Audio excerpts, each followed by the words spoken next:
ഇന്ന് നമ്മൾ വന്നിട്ടുള്ളത് രാവിലത്തെ ചായക്കടിക്കൊക്കെ വേണ്ടിയിട്ട് വളരെ എളുപ്പത്തിൽ ചെയ്തെടുക്കാൻ പറ്റുന്ന ഒരു റെസിപ്പി ആയിട്ടാണ്.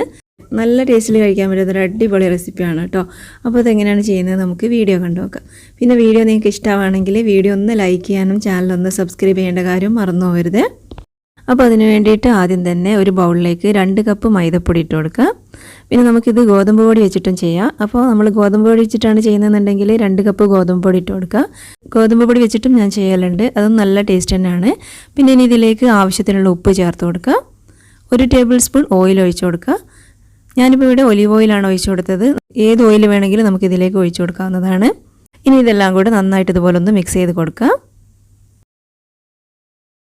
പിന്നെ ഇനി ഇതിലേക്ക് കുറേശ്ശെ വെള്ളം ഒഴിച്ചിട്ട് ഇതൊന്ന് കുഴച്ചെടുക്കണം. പിന്നെ നമ്മളിതിലേക്ക് ചെറു ചൂടുവെള്ളമാണ് ഒഴിച്ചു കൊടുക്കേണ്ടത്, അത് പ്രത്യേകം ഒന്ന് ശ്രദ്ധിക്കണം. ഞാനിപ്പോൾ ഇവിടെ മൊത്തത്തിൽ 1 കപ്പ് വെള്ളം എടുത്തിട്ടുണ്ട്. ആദ്യം ഒരു അരക്കപ്പോളം ഒഴിച്ചു കൊടുത്തിട്ട് ഇതുപോലെ നന്നായിട്ടൊന്ന് കുഴച്ച് നോക്കാം. പിന്നെ കുറേശ്ശെ ഒഴിച്ചു കൊടുത്തിട്ട് ഇതൊന്ന് കുഴച്ചെടുക്കണം. 1 കപ്പ് ഫുള്ളായിട്ടൊന്നും നമുക്കിതിലേക്ക് വെള്ളം ആവശ്യമില്ല. അപ്പോൾ നമ്മൾ കുഴച്ച് നോക്കിയിട്ട് ഓരോ പൊടിക്കനുസരിച്ച് വെള്ളത്തിൻ്റെ അളവിൽ അങ്ങോട്ടും ഇങ്ങോട്ടും ചെറിയ വ്യത്യാസങ്ങളൊക്കെ ഉണ്ടാവും. ബൗളിൽ വെച്ച് ഇതൊന്ന് റോൾ ചെയ്തെടുത്തതിന് ശേഷം നമുക്കിത് കൗണ്ടർ ടോപ്പിലിട്ട് നന്നായിട്ട് കുഴച്ചെടുക്കാം.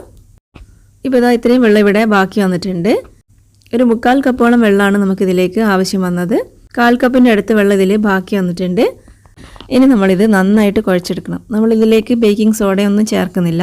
ഈ കുഴക്കനുസരിച്ചാണ് നമ്മൾ ഈ മാവ് പെർഫെക്റ്റ് ആക്കി എടുക്കുന്നത്. ഒരു 5 മിനിറ്റോളം ഇതുപോലെ ഒന്ന് കുഴച്ചെടുക്കണം. അപ്പോഴാണ് ഇത് നല്ല സോഫ്റ്റ് ആയിട്ട് കിട്ടുന്നത്.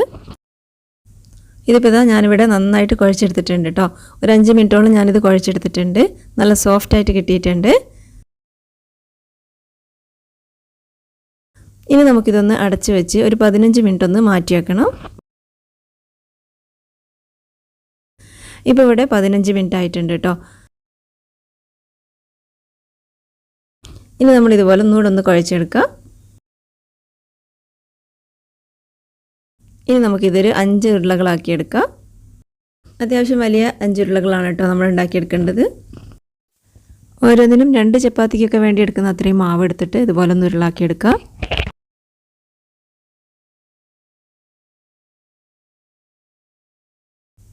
ഇപ്പോൾ ഇതാ ഞാനിവിടെ 5 ഉരുളകൾ ഇതുപോലെ ഒന്ന് റെഡിയാക്കി എടുത്തിട്ടുണ്ട്. ഇനി നമുക്കിതൊരു ബൗളിലേക്ക് ഇട്ട് കൊടുക്കാം.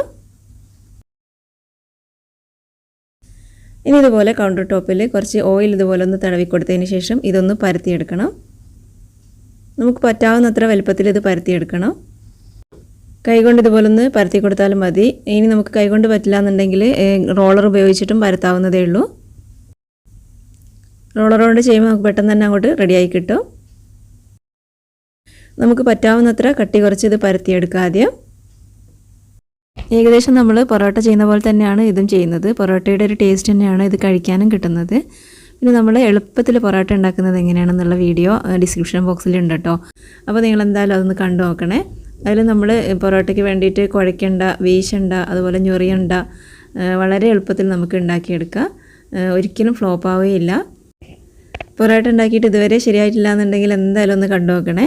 അതുപോലെ ഉണ്ടാക്കിയിട്ടുണ്ടെങ്കിൽ എളുപ്പത്തിൽ ഫ്ലോപ്പ് ആവാതെ തന്നെ കിട്ടും, അത് ഉറപ്പാണ്. ഞാനിപ്പോൾ ഇതുപോലെ നന്നായിട്ട് പരത്തിയെടുത്തിട്ടുണ്ട്. ഇടയ്ക്ക് ഇതുപോലെ ചെറിയൊരു ഹോൾസൊക്കെ വന്നാലും കുഴപ്പമൊന്നുമില്ല. നമുക്ക് പറ്റാവുന്നത്ര വലുപ്പത്തിൽ ഇത് പരത്തിയെടുക്കാം. എന്നിട്ട് ഇതുപോലെ ഒന്ന് റോൾ ചെയ്ത് കൊടുക്കുക. ഇതുപോലെ ഒന്ന് മടക്കി എടുക്കുക.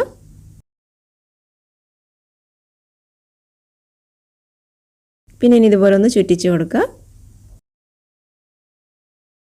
ഇപ്പോൾ ഇതാ നമ്മൾ പൊറോട്ടയൊക്കെ ചെയ്യുന്ന പോലെ ഇതുപോലെ ഒന്ന് റെഡിയാക്കി എടുത്തിട്ടുണ്ട്. ഇനി നമുക്കിതൊരു പ്ലേറ്റിലേക്ക് മാറ്റി വെക്കാം. ബാക്കിയുള്ളതെല്ലാം ഇതുപോലെ തന്നെ ചെയ്ത് വെക്കാം. ആദ്യം കുറച്ച് ഓയിൽ ഇതുപോലെ ഒന്ന് തടവി കൊടുത്തതിന് ശേഷം നമുക്ക് പറ്റാവുന്നത്ര വലുപ്പത്തിൽ ഇതൊന്ന് പരത്തിയെടുക്കാം. നല്ല നൈസായിട്ട് പരത്തിയെടുക്കുക. കൈകൊണ്ട് ഇതുപോലെ ചെയ്താലും മതി, അതല്ലെങ്കിൽ ഒരു റോളർ ഉപയോഗിച്ചിട്ട് നന്നായിട്ട് പരത്തിയെടുത്താലും മതി. ഞാനിപ്പോൾ ഇതാ വളരെ കട്ടി കുറച്ച് ഇതൊന്ന് പരത്തിയെടുത്തിട്ടുണ്ട്. ഇടയ്ക്ക് കുറച്ച് ഹോൾസൊക്കെ വീണിട്ടുണ്ട്, അതൊന്നും കുഴപ്പമൊന്നുമില്ല. ഇനി നമുക്കിതുപോലെ ഒന്ന് മടക്കി എടുക്കാം. പിന്നെ ഇതുപോലെ ഒന്ന് ചുറ്റിച്ചെടുക്കാം.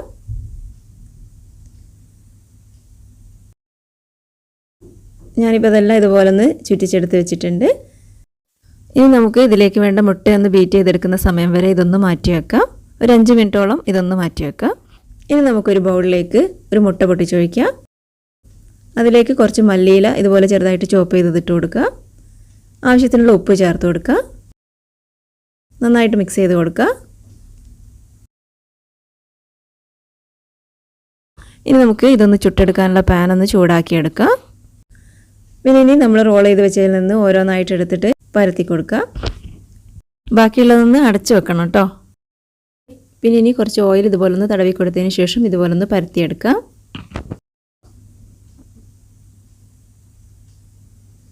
കൈകൊണ്ട് ഇതുപോലെ ഒന്ന് പരത്തി കൊടുത്താലും മതി, അതല്ലെങ്കിൽ റോളർ ഉപയോഗിച്ചിട്ടും പരത്താവുന്നതേ ഉള്ളൂ.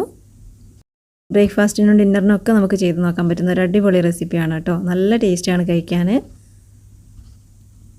ഗോതമ്പ് പൊടി വെച്ചിട്ടും ഞാനിത് ചെയ്യലുണ്ട്. നല്ല ടേസ്റ്റാണ് അതുപോലെ ചെയ്തിട്ടുണ്ടെങ്കിൽ. ഇപ്പോൾ ഇതാ കണ്ടോ, ഈ ഒരു വലുപ്പത്തിലാണ് ഞാനിത് പരത്തിയെടുത്തത്.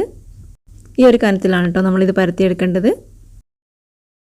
ഇപ്പോൾ നമ്മൾ വെച്ച പാനൊന്ന് ചൂടായിട്ടുണ്ട്. ഇനി നമുക്കിതിലേക്ക് കുറച്ച് ഓയിൽ ഇതുപോലെ ഒന്ന് ഒഴിച്ചു കൊടുക്കാം. ഒരു ടേബിൾ സ്പൂൺ ഓയിലൊന്ന് ഒഴിച്ചു കൊടുത്താൽ മതി. എന്നിട്ട് ഇതുപോലെ ഒന്ന് ചുറ്റിച്ച് കൊടുക്കാം. ഇനി നമ്മൾ റെഡിയാക്കി വെച്ച മുട്ട ഇതുപോലെ ഒന്ന് ഇതിൻ്റെ മേലെ തേച്ച് കൊടുക്കാം. ഈ മല്ലിയില ഇതുപോലെ ഇതിൻ്റെ ഇടയ്ക്ക് വരുമ്പോൾ നല്ല ഭംഗിയാണ് കേട്ടോ ചായക്കടി കാണാൻ വേണ്ടിയിട്ട്. ഓയിലിപ്പോൾ ഇവിടെ ആവശ്യത്തിന് ചൂടായി വന്നിട്ടുണ്ട്. ഇനി നമുക്കിത് പാനിലേക്ക് വെച്ച് കൊടുക്കാം. ഒരു മീഡിയം ഫ്ലെയിമിലിട്ടിട്ടാണ് നമ്മളിത് കുക്ക് ചെയ്തെടുക്കേണ്ടത്. ഒരു സൈഡ് ആകുമ്പോൾ ഒന്ന് തിരിച്ചിട്ട് കൊടുക്കുക. ഒരു 3 മിനിറ്റൊക്കെ മതിയാവും ഒരു സൈഡ് ആയി കിട്ടാൻ വേണ്ടിയിട്ട്. ഇപ്പോൾ ഒരു സൈഡ് ആയിട്ടുണ്ട്. ഇനി നമുക്കിതൊന്ന് തിരിച്ചിട്ട് കൊടുക്കാം. ഒരുപാട് സമയമൊന്നും വേണ്ട കേട്ടോ, വളരെ വേഗം തന്നെ നമുക്കിത് റെഡിയാക്കി എടുക്കാം. ഇപ്പോൾ ഇതാ 2 സൈഡും ഇവിടെ ആവശ്യത്തിന് മൊരിഞ്ഞ് കിട്ടിയിട്ടുണ്ട്. ഇനി നമുക്കിതൊരു പ്ലേറ്റിലേക്ക് മാറ്റാം. ബാക്കിയുള്ളതെല്ലാം ഇതുപോലെ തന്നെ ചെയ്തെടുക്കാം. ആദ്യം പാനിലേക്ക് കുറച്ച് ഓയിൽ ഒഴിച്ചൊന്ന് ചൂടാക്കാൻ വെക്കാം. പിന്നെ ഇനി ഇതുപോലെ ഓയിൽ തടവി കൊടുത്തതിന് ശേഷം പരത്തിയെടുക്കാം. ഈ ഒരു വലുപ്പത്തിലും ഈ ഒരു കനത്തിലും ഇത് പരത്തിയെടുക്കാം. ഇനി ഇതിൻ്റെ മേലെ മുട്ടയുടെ കൂട്ട് ഇതുപോലെ ഒന്ന് തേച്ച് കൊടുക്കാം. ഇനി നമുക്ക് ചൂടായ പാനിലേക്ക് ഇത് വെച്ച് കൊടുക്കാം. മീഡിയം ഫ്ലെയിമിലിട്ട് വേവിച്ചെടുക്കാം. ഒരു സൈഡിൽ നിന്ന് വെന്ത് കിട്ടുമ്പോൾ ഇതൊന്ന് തിരിച്ചിട്ട് കൊടുക്കാം.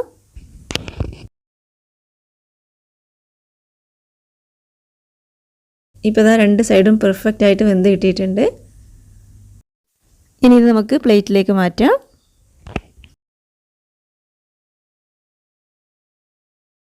ഒലീവ് ഓയിലാണ് ഞാനിപ്പോൾ പാനിലേക്ക് ഒഴിച്ച് കൊടുക്കുന്നത്. ഏത് ഓയിലിൽ വേണമെങ്കിലും നമുക്കിത് റെഡിയാക്കി എടുക്കാവുന്നതേ ഉള്ളൂ. നമ്മുടെ കയ്യിൽ ഏത് ഓയിലാണോ ഉള്ളത് അത് ഒഴിച്ച് കൊടുക്കാം. സൺഫ്ലവർ ഓയിൽ വേണമെങ്കിലൊക്കെ നമുക്ക് ഒഴിക്കാവുന്നതേ ഉള്ളൂ. ഇപ്പോൾ നമ്മുടെ ചായക്കടി ഇവിടെ റെഡി ആയിട്ടുണ്ട്. എല്ലാവരും ഇതുപോലെ ഒന്ന് ട്രൈ ചെയ്ത് നോക്കുക. നല്ല ടേസ്റ്റാണ് കഴിക്കാനും, നല്ല എളുപ്പമാണ് ഉണ്ടാക്കാനും. അപ്പോൾ നിങ്ങൾക്ക് വീഡിയോ ഇഷ്ടമായെങ്കിൽ വീഡിയോ ഒന്ന് ലൈക്ക് ചെയ്യാനും ചാനൽ ഒന്ന് സബ്സ്ക്രൈബ് ചെയ്യാനും മറന്നു പോകരുത് കേട്ടോ. Thank you.